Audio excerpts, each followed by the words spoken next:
Hoje, vamos dar continuidade aos produtos de maquiagem. Sou Carla Luísa, distribuidora autorizada e usuária dos produtos da Inspiração Perfumes e Cosméticos, uma empresa brasileira com sede no Rio de Janeiro e fábrica em São Paulo. Meu objetivo é lhe trazer mais informações sobre os produtos e também temas afins. Em outro vídeo, eu dividi a maquiagem em 3 passos. No primeiro passo, falei sobre a preparação da pele. Hoje, vou falar sobre a maquiagem na região dos olhos e dentro desse assunto, vamos falar sobre sobrancelha, côncavo, pálpebras e cílios. Vamos então à primeira parte desse assunto. Vou começar pelo lápis para sobrancelhas da Inspiração. Ele contém 1 grama e possui 2 pontas, uma marrom e outra incolor. O lápis para sobrancelha corrige, suaviza e delineia as sobrancelhas e deve ser aplicado em pequenos traços no sentido dos fios e depois deve-se passar o lado incolor para suavizar o traçado.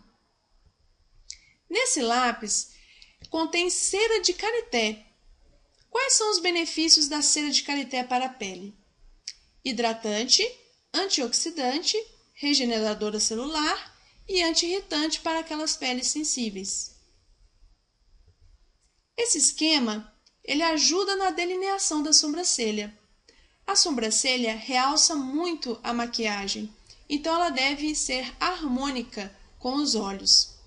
Esse delineamento pode ser feito tanto com o lápis, como também com a sombra, que veremos mais a seguir.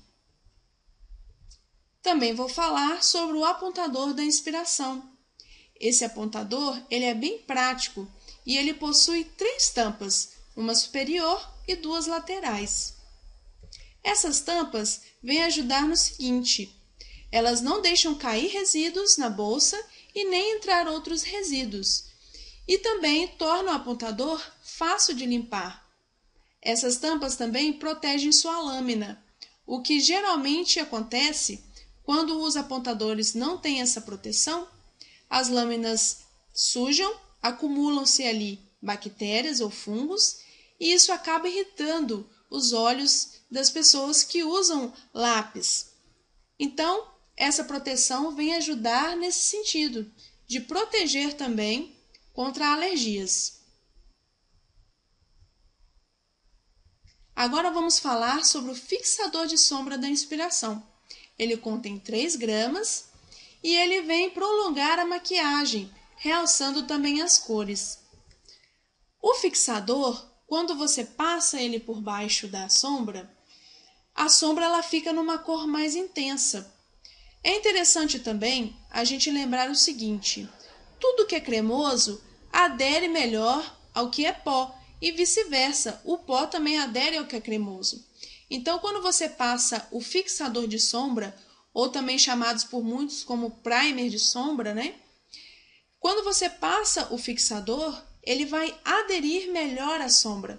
E isso vai deixar a cor da sombra mais intensa e a durabilidade também vai aumentar. Esse fixador também é muito bom para aderir a glitters. Essa base é transparente e de rápida absorção, não acumula e nem borra. Agora vamos entrar nas sombras compactas da Inspiração. Elas contêm 3 gramas, proteínas da seda, colágeno e extrato de orquídea. Possuem textura fina, cobertura total de imperfeições, aspecto aveludado, deixando a pele sedosa e macia. Como você pode ver na foto abaixo, ela também possui o espelho e o pincel aplicador por baixo da sombra, o que ajuda muito e dá maior praticidade na hora de você fazer aquele retoque e levar a sombra consigo na bolsa. Vamos à fórmula e benefícios da sombra em Inspiração, que assim como o pó facial e o blush, possuem colágeno, proteína da seda e extrato de orquídea. O colágeno dá resistência e firmeza à pele. A proteína da seda proporciona a reflexão da luz, ótima aderência e hidratação. E o extrato de orquídea vem proteger aquela pele mais sensível, promovendo hidratação profunda. Vamos fazer um comparativo entre as diferenças das sombras em pó e as cremosas e líquidas. A sombra em pó, ela possui uma maior fixação, ela produz mais efeitos de cores, também proporciona maior brilho, maior aderência ao lápis e delineador e pouca reação à umidade e à luz solar. Outro comparativo também é da sombra unitária com o kit ou paleta de sombras. A sombra unitária tem como vantagem o tamanho, pois é fácil o transporte. Também o retoque, pois você pode levar apenas aquela sombra que você quer para o trabalho ou para uma festa que você vai após o trabalho, que você faz o retoque e o complemento daquela maquiagem. Também outra vantagem é que na sombra unitária você escolhe apenas as cores que você gosta. Já no kit, você leva todas as cores, independente se você gosta ou não. Outra diferença está na durabilidade, pois a sombra unitária você usa ela do início ao fim. Já no kit, muitas sombras ficarão intactas, pois são cores que você não gosta muito, então você só usa mais aquelas que você gosta. E por último, os danos. Se você deixar uma sombra unitária cair, ela pode danificar, mas você repõe com facilidade. Já no kit ou na paleta, se uma paleta cair, pode danificar várias sombras, o que vai gerar mais trabalho na reposição. Agora vamos falar sobre o côncavo. O que é o côncavo? É a parte mais funda que fica entre a pálpebra e a sobrancelha. Fazer o côncavo se refere à técnica usada para se fazer a base da maquiagem nos olhos. Geralmente, a cor do côncavo, para o dia a dia, é uma cor mais neutra e escura. O marrom, por exemplo, é muito usado, mas pode ser usado outras cores também. É no côncavo que você dá profundidade no olhar. Aqui ficam algumas sugestões de cores para o dia a dia, que são cores neutras, como a preta, a branca, o marrom café, o dourado, pérola, marrom perolado, o dourado mais claro e o verde acinzentado. Eu coloquei as cores e os códigos das sombras da inspiração. Aqui ficam também sugestões para o inverno, que são cores mais sóbrias, como o vinho e o azul noite. Esse inverno também de 2012 estão em tendência as cores metálicas.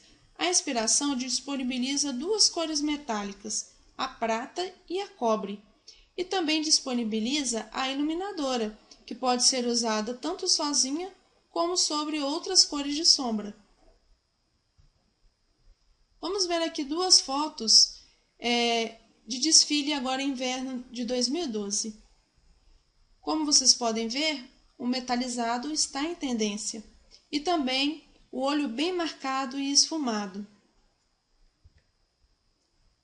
Nessas cores do inverno, permanecerão muitas delas para o verão de 2013, como, por exemplo, o metalizado. Nessa primeira foto está um tom mais alaranjado. Já na segunda foto tem a predominância das cores terrosas. E também no verão voltarão as cores mais coloridas, as combinações mais coloridas. Na parte inferior eu coloquei sugestões de cores da inspiração para fazer combinações semelhantes. Por exemplo, na primeira foto eu coloquei a 07, a 45 e a metálica cobre. Na segunda foto eu coloquei a 09, a 11 e a 03. E na terceira a 31, a 43 e a 37. As sombras cintilantes também estarão em alta no verão 2013. Agora vamos falar sobre as pálpebras. O que seriam as pálpebras móveis? Pálpebras móveis é justamente aquela parte que dobra, né, superior aos olhos. Para aquelas pessoas que não ficam com as suas pálpebras aparentes, é bom que coloquem cores mais chamativas, mais brilhantes, e passe o lápis apenas em 1/3 do olho, como no caso da imagem da Ana Paula Arósio. A pálpebra móvel dela quase não aparece, então seria interessante que ela usasse uma sombra mais chamativa, mais brilhante, para que realçasse nesse espaço pequeno que ela tem, e usasse pouco lápis para não tampar toda a pálpebra móvel dela. Já nessa segunda imagem, a pálpebra móvel aparece bastante. Então, nessa pálpebra, fica mais fácil a aplicação de sombras. Você pode brincar com as cores e passar mais o lápis, o delineador, que não vai tampar essa parte da pálpebra móvel. Agora vamos para a aplicação e algumas dicas. Vamos primeiro aos pincéis. Além do pincel básico, que inclusive já vem na sombra da inspiração, existem outros pincéis que são muito úteis e ajudam bastante na hora de colocar a sombra. Esses quatro, por exemplo, são os que eu gosto mais. O primeiro para você aplicar a sombra, o segundo para delinear com sombra também. Já o terceiro ali, o chanfrado, você pode delinear e pode também fazer a sobrancelha com a sombra, por exemplo.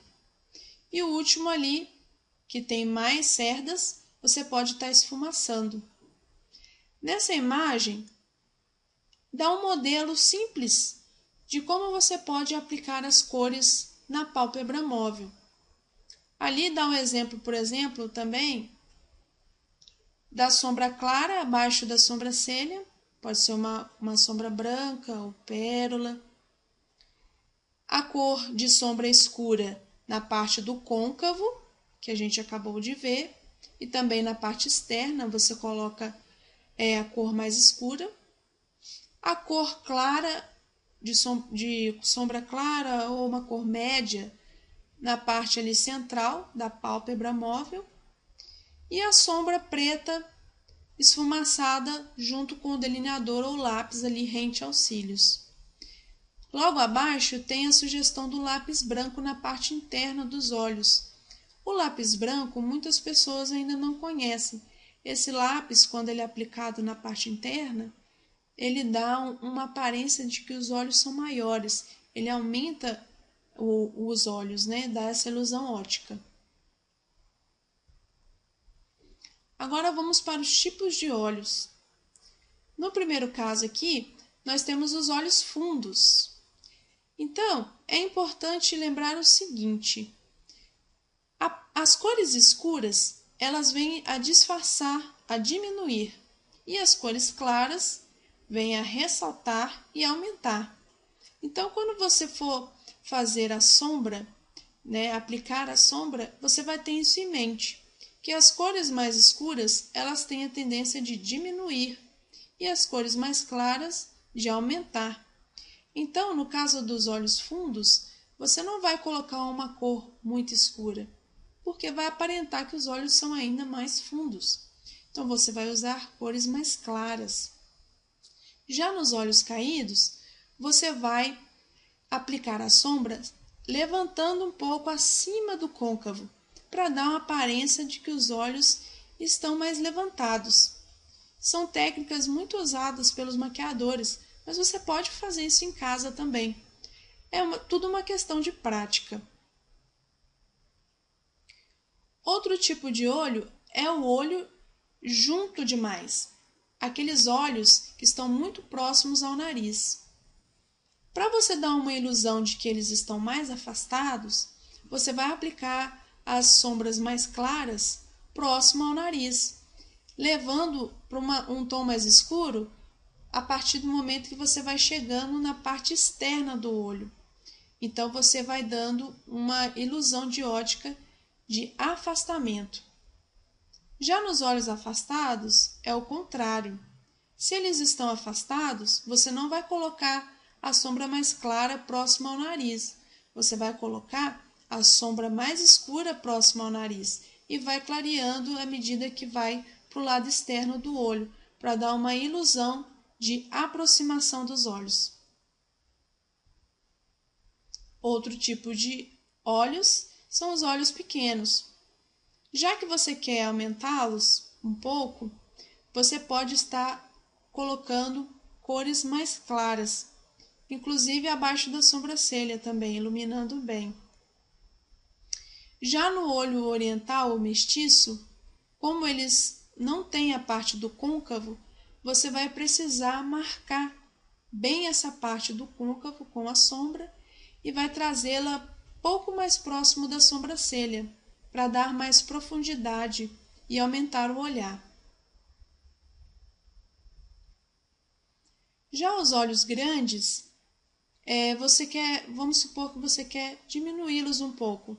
Então, você vai trazer cores mais escuras, mais fechadas, para próximo dos cílios.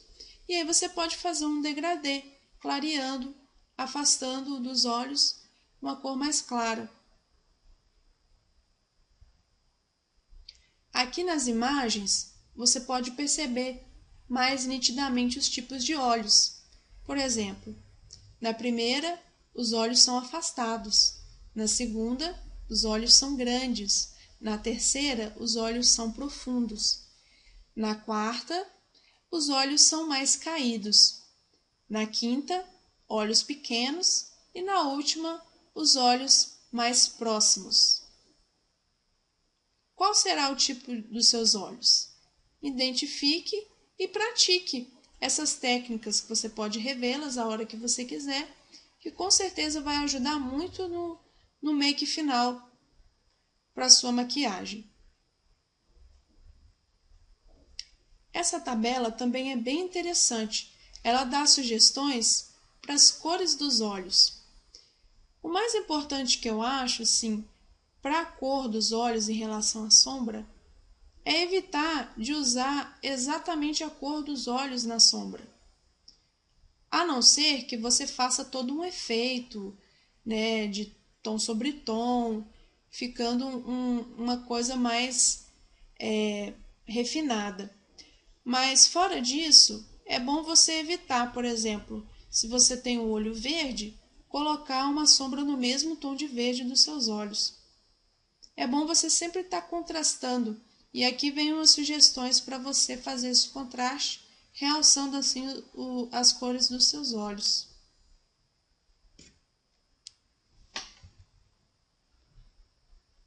Agora vamos para a segunda parte. No próximo vídeo nós vamos falar sobre delineação para cada tipo de olhos, o esfumaçamento dos olhos e alguns truques para curvex e máscara de cílios. Então, encontro com você no próximo vídeo. Até a próxima!